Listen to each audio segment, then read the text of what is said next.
Another issue which is also, which we've talked about all this program here is, of course, the migration issue, the immigration issue. But it's interesting because these riots and everything in Minnesota, it's an information war as much as anything else. And there was a poll I found a little bit surprising about where voters currently sit, and CNN ran this. Have a look.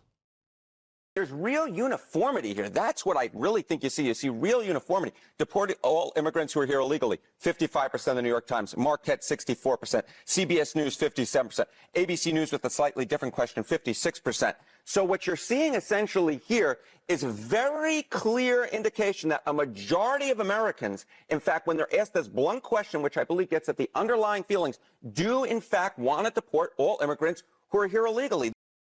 I love playing these poll grabs from CNN because it just kills them to have to run it. But it also shows that this whole attempt to sow chaos, sow disorder, and win hearts and minds somehow, it's not working. Here's the challenge that we face.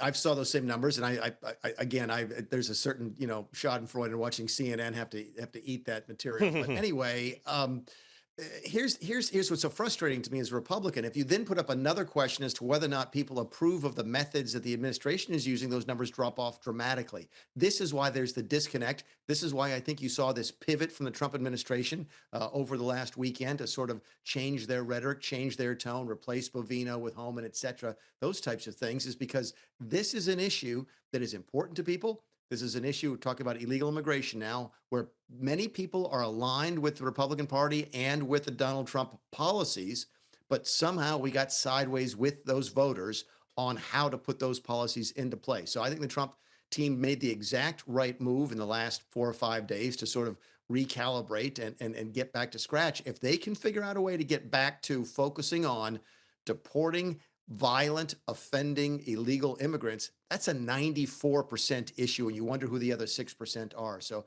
that's the Republicans need to be. This is still their issue. They can still do well on it.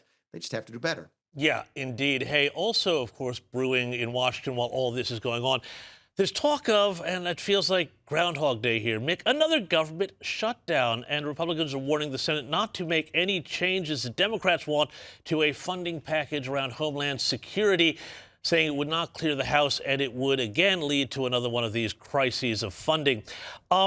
Explain this to our viewers here, because we haven't heard a lot about this. Is there going to be another one of these shutdowns? Can the Democrats hold the Trump administration to ransom again as a way, I suppose, to say, well, you need the Democrats in, otherwise this?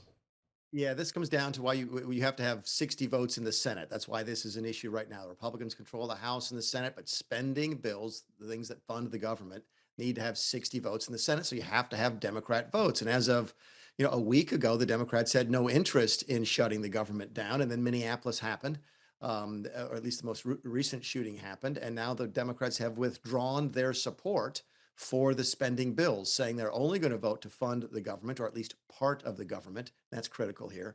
If the administration agrees to make changes on its ICE policies, its immigration enforcement policies. James, I've been through this enough in Washington, D.C. When I was director of the Office of Management and Budget, we had accidental shutdowns. We had shutdowns that nobody really wanted. Sometimes people want them, but a lot of times they don't. I think you might get into an accidental government shutdown here, at least as to part of the government. It won't be complete because Congress will have approved other pieces and parts of the government to be funded. But this could be really sort of nasty. It could be a tempest in a teapot, but it could be a real tough tempest, because I'm not sure the administration is going to want to sort of give in to the Democrat demands to change their policies. Yeah, fine. I think that's right. I think an accidental government shutdown, well, I mean, that's pretty bad luck. But finally, Mick, I want to ask you about this really shocking story, which shows kind of where politics are in the United States. A Florida nurse has been struck off the rolls for wishing a childbirth injury. This is horrific. On White House Press Secretary Carolyn Leavitt, who announced on social media that she's going to have a child. Have a look at this. As a labor and delivery nurse, it gives me great joy to wish Caroline Leavitt a 4th-degree tear.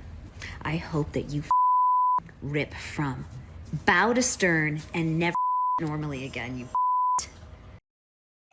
Mick, I mean, this is a real charming display of the peace and love and tolerance of the left, isn't it? Yeah, I mean, kumbaya, right? Can't we all Yeah. just get along? Imagine, you know, going in and having that person tender to you in the hospital tomorrow. Now, thankfully, that won't happen because I understand Ron DeSantis's government has pulled her license and so forth. But look, James, I mean, does everything need to be politicized? Goodness gracious, do you have to worry now in this country when you walk into the hospital if the nurse or the doctor is a different political party than you? Oh my goodness, that's just horrible. And think about even more generally, even if you're not in healthcare, would you want to work with somebody who would wish that so flagrantly and openly on another human being? I mean, my goodness, we all struggle with maybe, thinking bad things about Yeah. people. That's just part of the human condition. But to go on and put it out in public on purpose, it's not like somebody caught her in an undercover interview. She chose to do this. So no, it's a terrible reflection of where we are in the country.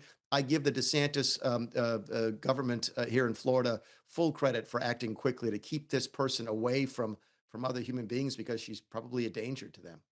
Absolutely, Mick, although it does remind me of Reagan's quip when he was shot and being wheeled into the operating room, and he said to the team, he said, well, I hope you're all Republicans.